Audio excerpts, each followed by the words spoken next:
ar žinot, kas dabar yra miesto meras? Macedulskas atrodo, ar kaip jo? Dabar. Nu jo, atrodo taip kažkur tai, nežinau, bet mūsų meras tai geras labai yra.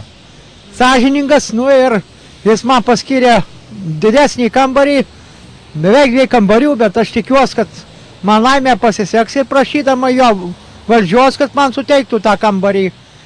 Ir gerai, kad būtų gyventų, šilta, nu, kūrena labai gerai ir noriu, kad gerai gyvenčiau, turiu vieną žmoną, ištikimas jai labai ir gyvenu su ją vienam kambarį ir tikiuosi, kad aš laimę turiu su ją, nu ir nepraleidžiu jos, bet ji labai invalidė yra, pati nepaina ant kojų, vežioju ant vežimuko į poliklinikas.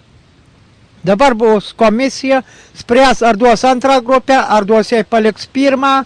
Ir taip, kad noriu su ją labai sąžiningai ir padedu, tvarkau kambarius ir neapleisti jos gyvenimui. Nu, yra dukteris viena Amerikoje. Ačiū, jūs labai šaunus vyras, o dabar sakykit, ar girdėjote apie tokius politikus kaip Kurtinaitis ir Kirkliauskas? Nu, Kirkliauskas labai geras. Jo, jis dabar man davė tus kambarius, tai labai Kirkliauskas labai geras. Gerai, ačiū Jums už pokalbį, ačiū labai.